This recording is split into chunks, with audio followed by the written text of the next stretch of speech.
In the moments before the fight, a man's life reaches its defining crossroads. An intersection of win or loss, of pride or shame.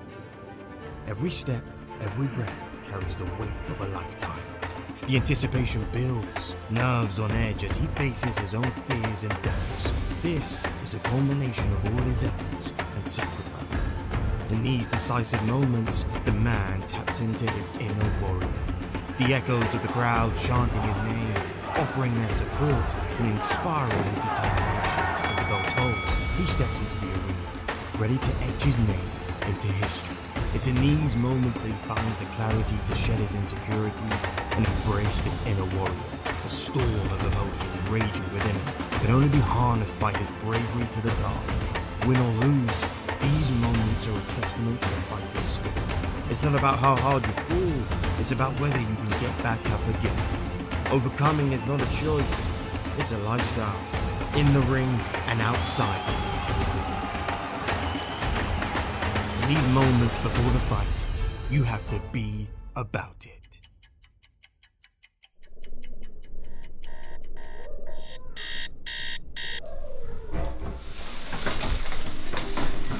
Got some yard work today to catch up on everything on the acreage.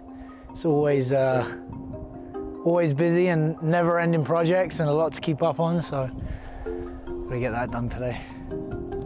So I'm gonna shovel some mulch and cover up some of the grass around the trees. Been meaning to do this for a good couple weeks now. Call it the Peacock Ranch around here. Well, I moved here from Calgary and it's completely different. There's so much wind. The city's completely different to acreage life. The wind is just unbearable. We'll see how this goes. I've got a flat tire. So.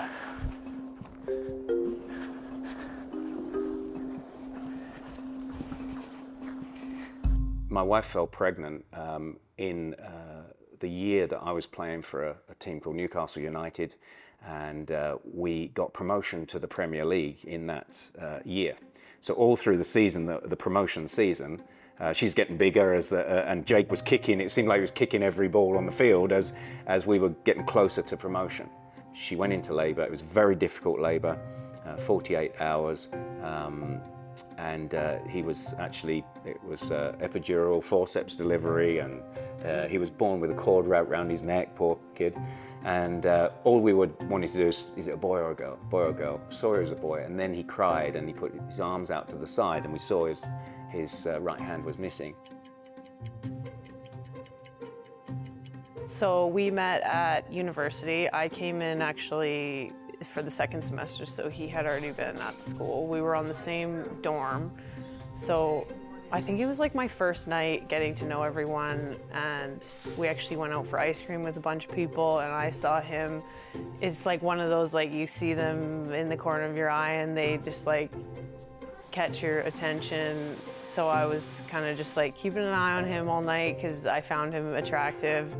As being part of that household, there were chores and things to do. And sometimes they weren't done with the best grace. And I would have them cleaning the bathrooms and, you know, cleaning their bedrooms and things like that. And if they didn't do it properly, they didn't get their allowance. And it was as simple as that, really. Through the structure of our home, they taught me to, you know, take responsibility and be disciplined and work hard. And my room had to be kept clean all the time and neat and tidy. And I think sometimes I'd try and hide all the toys and stuff under the bed. You'd ask him to tidy it, and all he'd simply do is stuff everything under his bed. So you'd look under his bed and you couldn't see carpet, you could just see mountains of clothes, and so then he would have to go in and redo it. The funny thing is he can't cook and he can't do laundry, and it has nothing to do with his arm. It has everything to do with competence. I am clean though. He's very clean. Yeah, but you don't know how to clean. Like if I asked struggle you to know how to clean, yeah. Like I'm always picking stuff up. Like I keep it tidy. Yeah. Yeah. Yeah, like I'll ask Jake to clean the kitchen and I'll come and it's just, it's not. You do, I mean, you do. I do my best. Do my best. I would say it's pretty average for like how a man cleans. When Jake was born and we discovered that he only had one hand, this man, we don't know whether he was a Christian, but he said, this is the body that God has given Jake. And it was just the right word at the right time. 1 in 10,000 or 20,000 babies are born with a limb deficiency, they call it. And it was a complete surprise because we just had one scan in those days, and for whatever reason it hadn't showed up. An amniotic band is the reason given, where part of the amniotic sac can come away in development and wrap around where the limb should grow. Yeah, when I was 12 years old, up until when I was first year university, I'd often not want to leave the house with a short sleeve shirt. I'd want to wear a long sleeve shirt just to hide my arm because you get all the questions and looks, and you know, I had people make fun of it when I was younger, so, well, even up until now, but that changed obviously when I became a Christian. As soon as I became a Christian in, I would say, my first year of university, it was completely different. I wear no shirt, short sleeve shirt, it didn't matter. I wasn't even focused on my arm anymore because my identity wasn't wrapped up in myself and what I looked like. It was now in God. So that was a pivotal moment for me, for sure. Not just dealing with the normal trauma, if you like, of that, but we had to deal with it in a very public way, which is part of the thing of being a professional sportsman, is you have to deal with your family life in a public way. After a few weeks, we started to get letters in from all over the country, didn't we? Yeah, it was amazing. People like one-handed golfers, I mean, people of all different ages, all different backgrounds. Parents encouraging us who had had a Parents child. encouraging us. It was just incredible, the support that we had. It's gone. Why didn't see it? The bee? Yeah. Oh, I think it flew over here. Okay, it's actually on you though. No, you're lying. You're lying. So New Girl was on the floor, and she was definitely a standout compared to everyone else. I think our first time actually hanging out together, just me and you invited me to a Muay Thai class. Oh yeah. Which is funny because we now own a Muay Thai gym together. But it was so much fun and I loved it. And she said years ago in high school, she said, I've always wanted to try kickboxing or boxing or something. Then she met me. We had such a great time in university. University's so laid back, like you have like a couple hours of class a day and then you have the rest of your time to just like have a great time. And we did we had so many adventures. And now that we have kids, we look back and we're like, oh, we had all the time in the world. All the time in the world. And we spent like every moment together. Yeah, we did a lot of stuff. Yeah. When we first started dating, like the first thing that kind of drew us to each other was like we were both athletically minded. Like I played basketball in university. He was always at the gym and always training. So we really connected in that. And I absolutely couldn't keep up, to be honest. I couldn't keep up with the athleticism. Just gonna be honest there.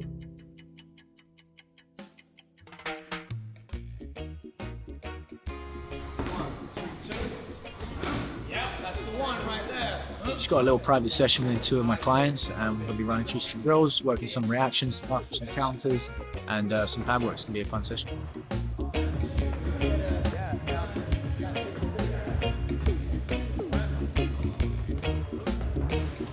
Yeah.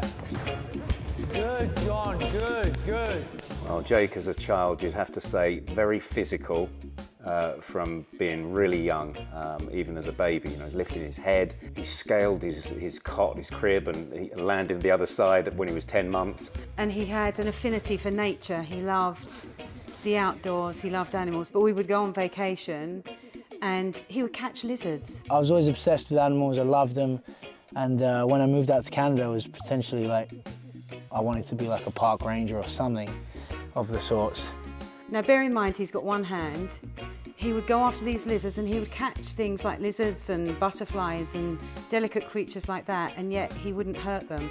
I'd be coaching him. You know, he's a little toddler, so I'm getting him to kick a soccer ball in the backyard, and I'm saying soccer and football bilingual, you know.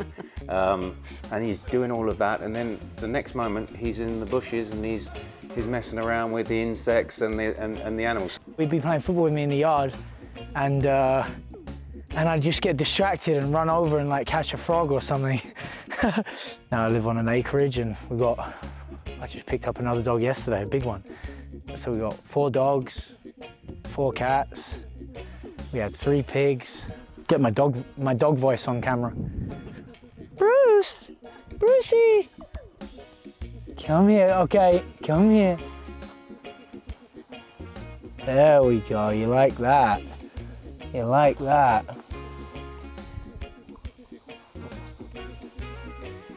"30 degrees on the Peacock Ranch." Come on, you guys. Toughen up. I think I became a Christian when I was 18, and from that time on, things changed for me.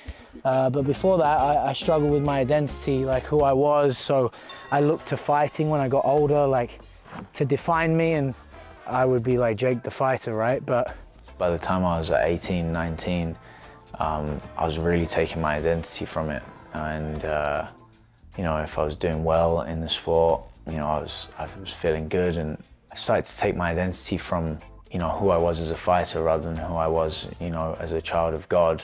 He was just a normal kid that had to learn normal things just like everyone else. And even just things like buttoning up a shirt, opening a packet of potato chips, things that we take for granted when you have 2 hands. I've been in swimming pools and people when I was younger, and people didn't even realize. I've been like in swimming lessons for weeks, and then one of the kids is like, "What? You don't have an arm?" I've been like swimming with them for 6 weeks. You know, people were amazed that this little kid that is in swimming classes, you know, he's got one hand and he's up and down doing these laps, and quite remarkable. And he would work things out, just like, you know, climbing a tree, for instance, you know. Growing up with that, I've always had to find a way around things. But then people will point it out to me, "Oh, wow, you put a sock on with one hand." I was like, "Don't everyone?" But apparently people use 2 hands. Anyway. Because he had the one hand, he would look at things differently and think, how can I figure that out?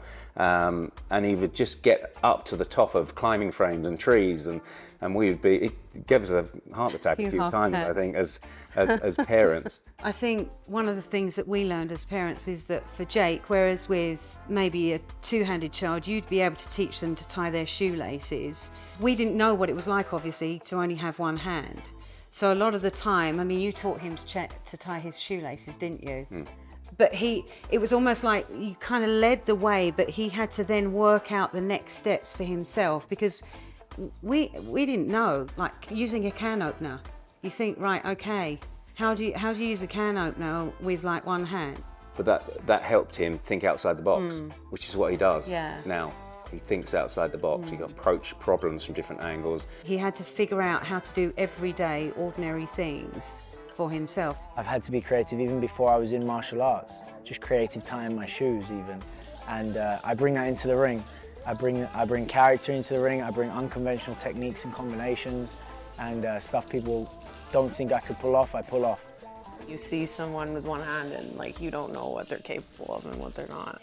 But then like getting to know Jake, he literally finds a way to do everything. It's not even like you're really working with one hand, because he uses his right arm for like so many things. As far as, you know, whatever it is in life, sports, you know, landscaping, whatever it is, a musical instrument, I've always found a way. My mum put me in martial arts when I was 7, took to it straight away. You know, she was thinking, give me something to do outside of school, extracurricular, and then also learn some self-defense, be able to handle myself. And I had a great coach, Steve Broom. He was my first ever coach, and in a combat sport, he was the one that showed me, you know, taught me how to think outside the box, as it were. Well, he had a fighting spirit when he came out the womb. Yeah, he was the survivor from the start. And I wasn't interested in all the belt grading and that. I just wanted to fight, I wanted to compete. And so I started competing like 10 or 11 years old. Don't tell him he can't do something. If you tell him he can't do it, if you put any kind of negative thought that it won't be good for him, you will study the opposition a little bit, and you'll see the dangers that the opposition present on that day. Now, this is where he could do me damage. This is where he could be a problem for me. Jake would be 5% of that, and 95%, this is what I'm going to do to him. This is how I'm going to win. This is how I'm going to find a way to beat. So it's very much what he's going to do, and very positive thinking without the negative side of it so much.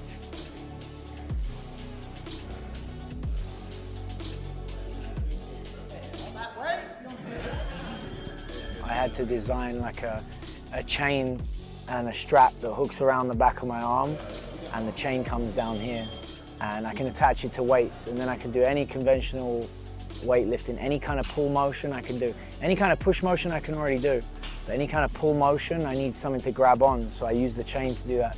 So I can deadlift, I can chest press, I can do pull-ups, I can do rows. It's been quite handy for me, really, really useful. Starting in martial arts is actually his mother that signed him up. Yeah, Wasn't it? yeah.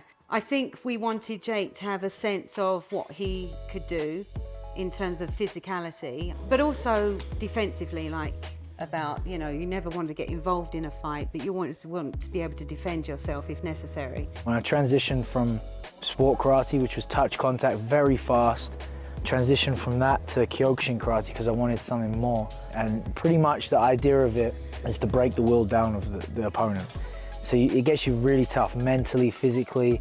I think I got a lot of my toughness and grit from that sport. Like creating microfractures in your shin. The training was grueling, mentally challenging, physically challenging, and you had to be hard. If you wanted to compete at the level I was competing at, you had to be really hard. The fight game itself has given me like a strong mentality, like a rock hard, unbreakable spirit. And I think that's probably what I've taken away most, is that spirit, that unbreakable mentality, and that never give up attitude. It's really taught me to stick through things, through thick and thin, Don't give up. Pain is only temporary. And I know it sounds cliche, but it's really taught me that. And you can do something if you put your mind to it. The power of this, it's the power of martial arts and who you have around you, who you choose to surround yourself with.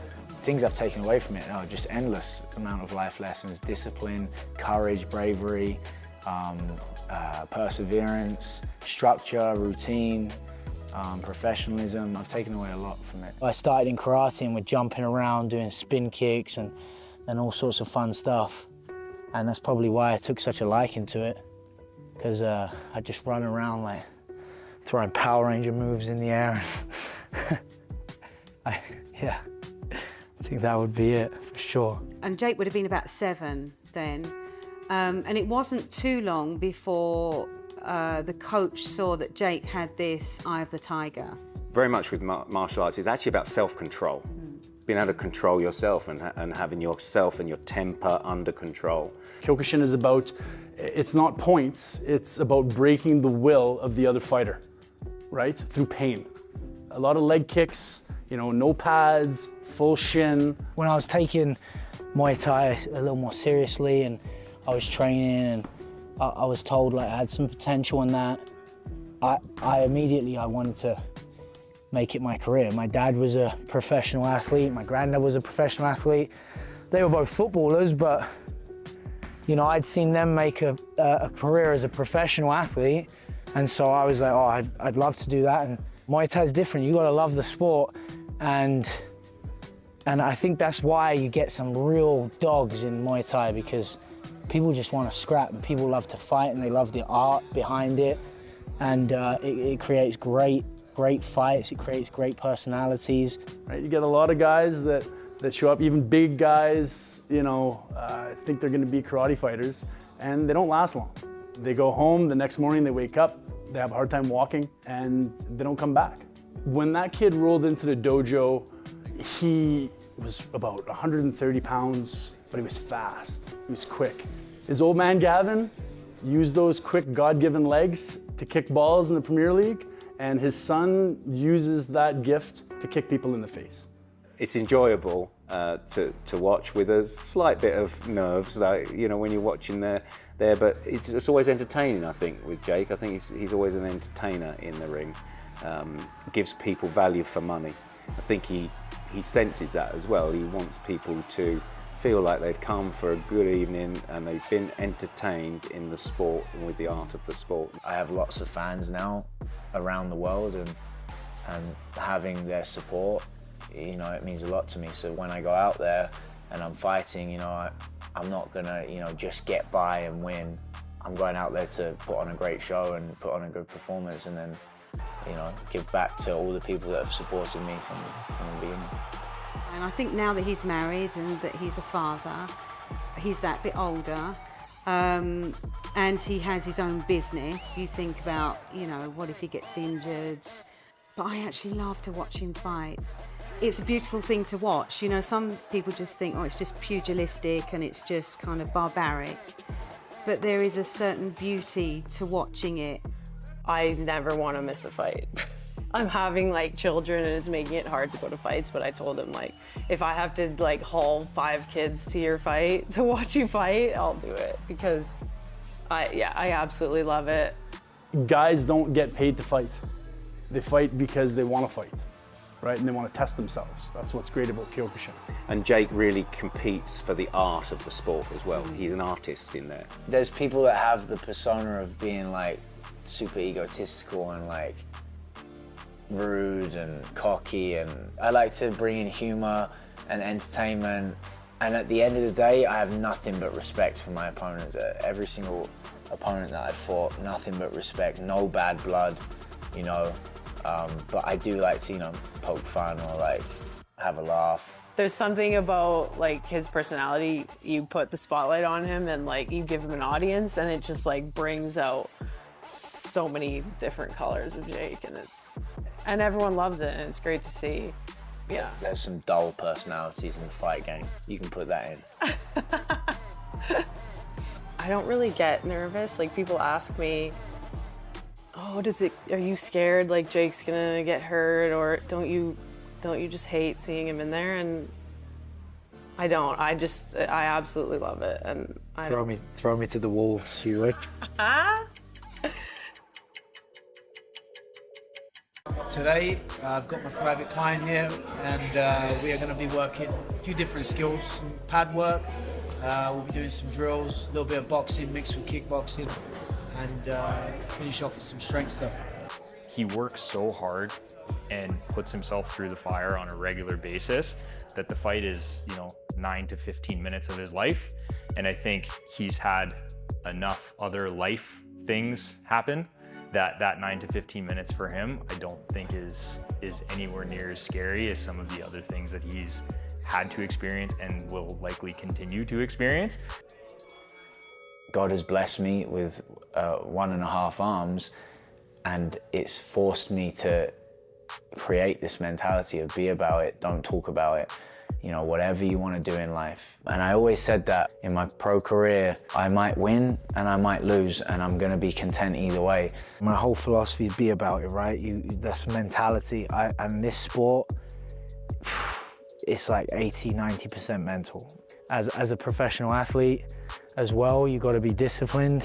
You have to be focused, and you have to do things that aren't always fun. And my parents taught me that through the chores that they had me do, and family life as well. But in a combat sport, when you're locked in the cage, or you're in a ring with another man that's trying to do the same job as you and trying to put you away, you got to be about it, and you got to be mentally strong. And so growing up and doing little things like that along the way, and testing myself and pushing myself, that did wonders for me. And now I go in the ring, and maybe the opponent has the upper hand, or maybe he hurts me, but he will never know he hurts me. Jake talks about being mentally strong. Well, that didn't just happen, right? He had to go through the fire to get to the other side. And the more you got to know the kid, and the more you put him through the ringer, the more he kept rising to it. I'll never let him know he hurts me. He'll never see it in my face. A couple fights, the coach is yelling something at you, right? And trying to get in your head for their guy. And just that mental discipline and the mental toughness, I'm able to block that stuff out. It doesn't even affect me. But people that are mentally weak or haven't worked on that side of the fight, they'll break, they'll snap. And you lose the fight as soon as you break mentally, you've lost the fight. You also need to realize that it's a very small percentage talent, though you need talent, and then the rest is hard work. Hard work, and discipline, and perseverance. He's just got this unshakable confidence about him, and just something about him that just screams, I'm a force to be reckoned with. Be about it means, take no shortcuts and lead the charge, you know, be a role model and strive for the highest level that you can, and, you know, and do more than what is asked of you. You have to keep the mindset of pushing forward. You got to keep the mindset of 1% better. You hear a lot of those things, but the action is the hardest part of anything, right? I think he has a very unique perspective, both from his kind of situation, being born without, you know, forearm and hand, but also what he does and what a lot of his values are with what he runs through the gym.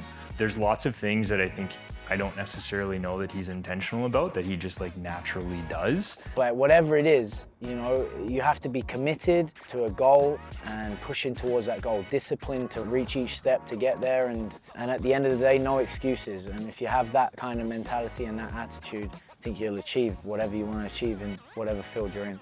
There's one time in class, I just said the words, be about it. Don't talk about it, guys, be about it. And after that, it stuck. Like, it stuck to me and about like what I'm about and how I want to present myself in my career, but it also stuck about the gym atmosphere, how I wanted everyone to, like, you know, represent the gym. And it caught like wildfire. Like, it's like a kind of lifestyle now, and, you know, we got it on a shirt and everyone talks about it. Everyone's about it now. And be about it simply means no excuses. Be a person of action. In whatever sphere of life you're in, whatever you're doing, don't talk about it. Be a person of action and be about it. When I was 19 is when I stepped away from the sport completely, from competing, but also from even entering a gym. I didn't train, I didn't teach anybody, and I myself wasn't competing for those reasons of, you know, my identity was wrapped up in it, and I needed to bring myself away. My whole life changed, the whole trajectory of my life changed.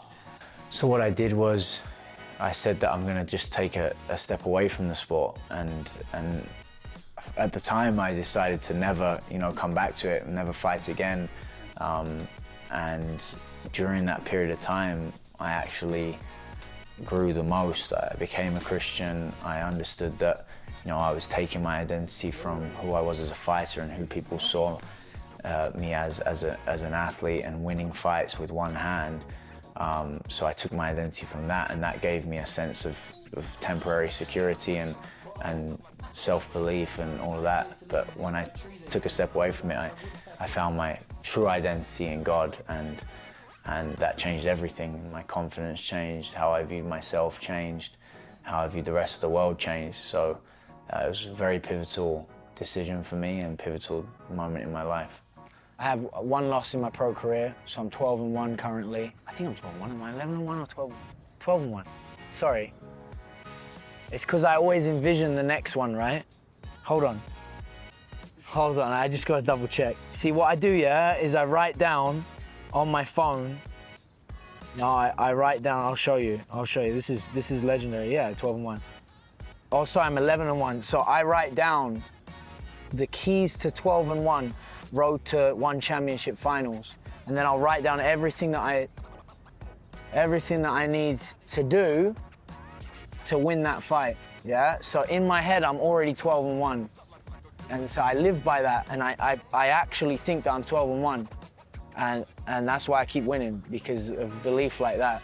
So I'm actually 11-1. Fighting was my world because that's where I took my identity.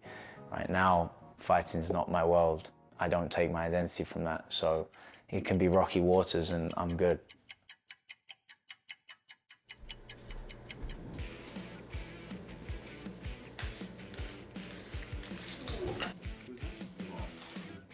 You know, I'm utilizing my body in the most realist sense, and I'm never really isolating anything. You won't see me in the gym bicep curling, do you know what I mean? So everything I do is extremely functional, and my body's just maintained a well-balanced proportion between my left side and my right side. And I haven't even really tried.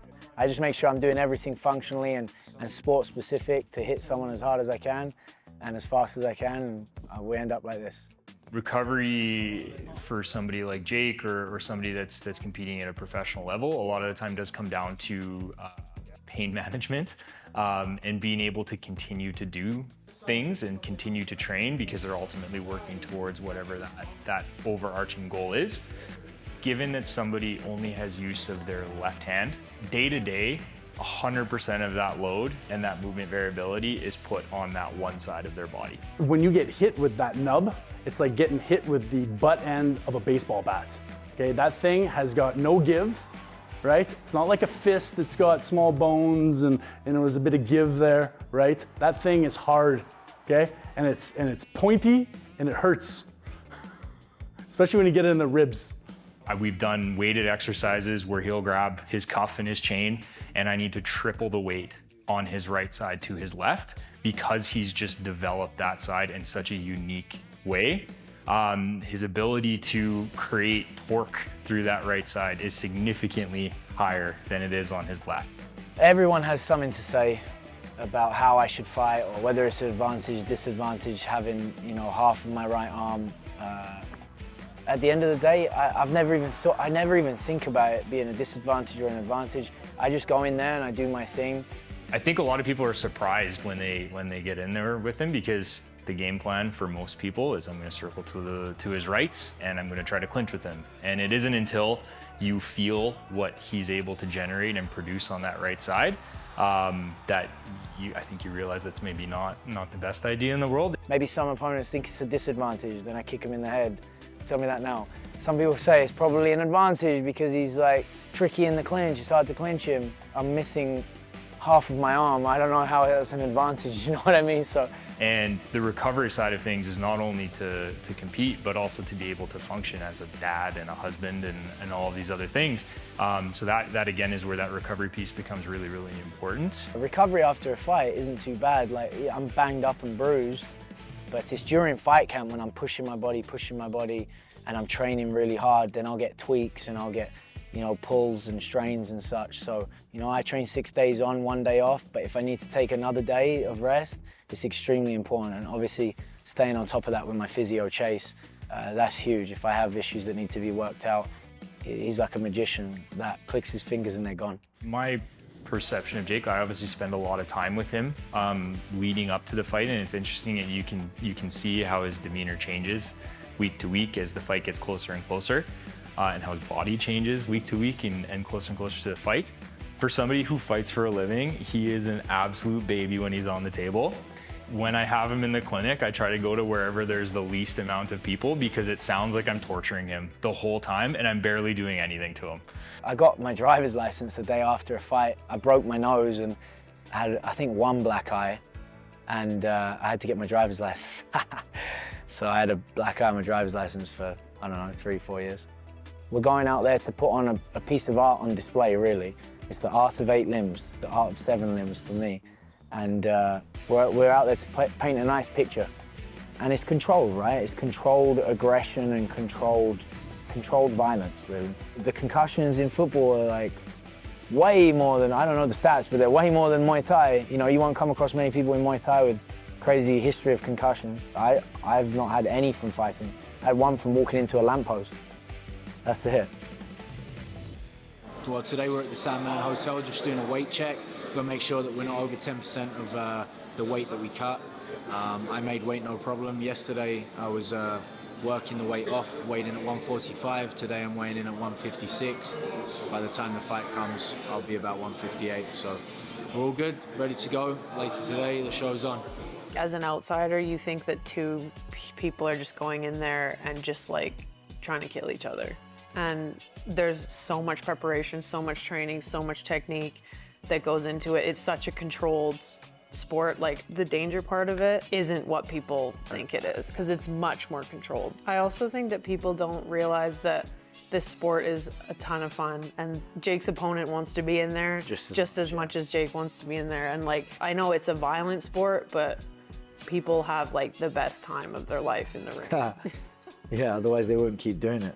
They say it's the most intimate sport. You spend, you know, 15 minutes potentially in the ring with this person, and he sees everything about you within that 15 minutes. It's quite an intimate sport. You're locked in a cage or a ring for those 15 minutes, and he can see everything about you. You can see everything about him. You can see when he's scared or You know, you can see his courage and you can see a lot about a person in those 15 minutes. So when you leave, there should be nothing but respect. Anybody that's hopping over the ropes, it's different than other sports. It's different, like it's you and another man.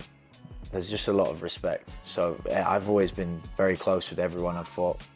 The moment I decided to take my first pro fight, sign my pro contract, I made a promise to myself then and there that I would never take the shortcut.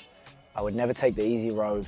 I would never let my ego get in the way and, you know, select certain sparring partners to make me feel good. I always said that I would go in the trenches and that I would be honest and real with myself. And that's helped me. Having no coach, that comes full circle. Having no coach, but being able to be real with myself, that's helped me get where I'm at today. I made the decision to open a gym and to utilize some of my skills as a child and youth care counsellor as a gym owner, and maybe get some troubled kids in and foster a community, and people that maybe didn't have friends or family would find a place of belonging. And that's what we have here now. It's amazing. Sometimes we have 60 people a class, like on average we have 40 people a class. We started with a small vision and dream for a little community, and it's just become a massive community, and people have said their lives have been changed through it. And it started really small, like a few people a class, sometimes no one would show up for class for a couple of years.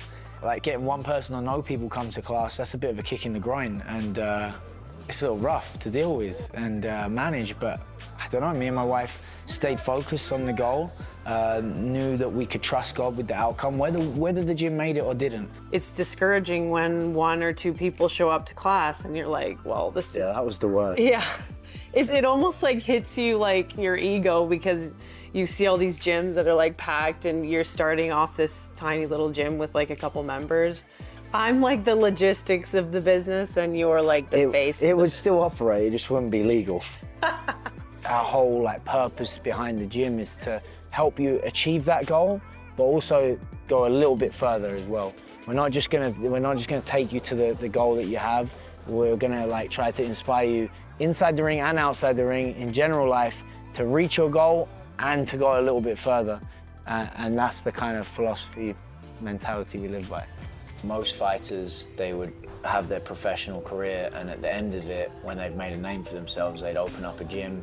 While that allows them to solely focus on being a professional athlete, I did it the opposite way around. I opened up a gym because I had no idea that I was going to be fighting. And then I started competing while I'm running a gym. So while that is challenging to balance, I do think that it's taken a lot of weight off of me having to make my whole income from... Financially. Yeah, financially, make my whole income fighting. Jake being a professional fighter, I would say it's like the dream for us. It's such a great career for us to own a gym and him to fight professionally. He can really like create his schedule to work around us as a family. He does train in the gym at our house, and Charlie like loves to go in and play with him. And Jake will be like shadowboxing and Charlie's like running at his feet.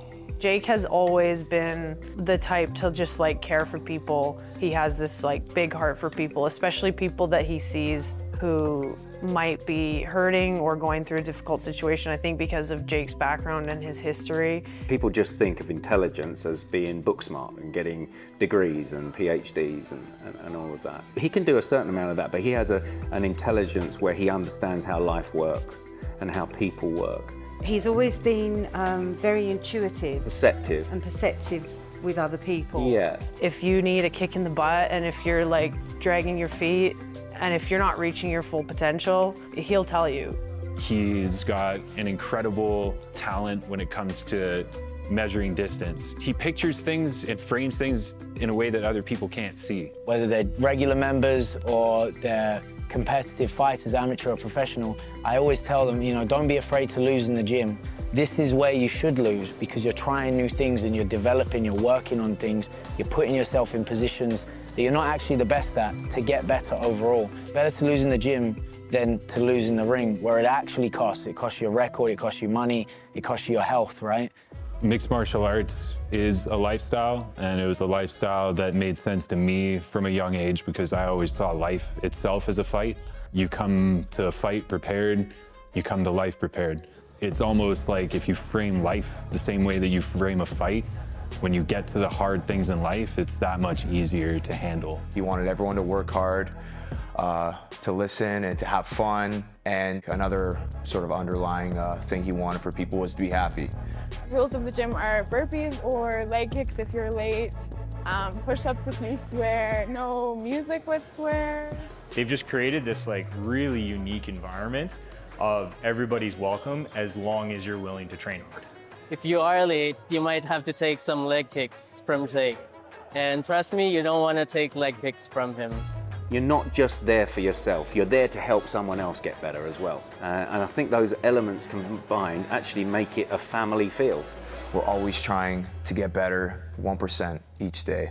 3 words that could like define the word dunamis would be strength, power, and ability. So it kind of sums up what we're about at Dunamis. I teach kids classes, I teach clinch classes, teach a fundamentals class every week. That's actually one class that I really enjoy teaching because I get to work with beginners, new people who've never been in a gym before. Their faces are frozen with fear when they come in here. It was a little bit intimidating, just walking into a room full of killers, professional athletes. There's always a little nerves. You build this sort of attachment to some of these people and hear from people. Some of it it's hard to take in, you kind of become like a counselor, just trying to help these people, stay above ground with whatever it is that they're dealing with. We get so many different people come into the gym with all sorts of problems and they want advice and they want to vent to you, and it's great. I opened the gym because of that. That was one of the reasons. It just is what it is. I feel like a counselor sometimes. I am, kind of. We encourage everyone to try their hardest, to create new bonds of friendship, to look beyond their own ego, and as a collective sort of help each other get better. Everyone's in here with the mindset of getting better and helping those around them get better. If you have something that you need to ask for help with, you have an entire community of support to ask for that help. I get so many messages personally saying, the gym saved them from suicide or alcoholism or drugs or whatever it is. And that's not just me, that's the environment we've created, the atmosphere we've created. People rely on each other. Jake invokes feelings of being a champion when you're around him. He helps you feel like you are the person that you're trying to be. Watching my dad and my granddad, they were both professional athletes at the highest level. My dad was all over the TV. I played as a professional, and his grandfather, my dad, was also a professional. And so he grew up around that, the professional sport and professional soccer. And we couldn't go to the mall without someone saying, "Oh, Gavin Peacock, can I have your picture and autograph," kind of thing. And then seeing my dad go from that, move us to Canada where nobody knew him, to a small mountain town, and leave the money, the cars, the fame, everything that everyone would consider what life is all about. He left all of that and went back to school to study church ministry, to see how my dad was and how my granddad was, and it's made me into the man I am today and the decisions I've made. It's been quite humbling to get the messages that I've received, over the last 3 years, and just to see the widespread reach that I've had. I feel a lot of weight on me and responsibilities to act a certain way and to hold myself in a certain way. And it's driven me and pushed me to fight hard for my fans. If I'm having a rough day of training, I think about that. Think about people that, tune in to watch me or are following my career, and kids that are inspired by me, or whoever it is. That pushes me to work harder and to keep grinding if it does get tough. Father God, give me the courage to face what's ahead of me. I pray that you would keep me safe and that you would keep my opponents safe. And at the end of it all, Lord, would you be glorified in my winning or my losing. Amen.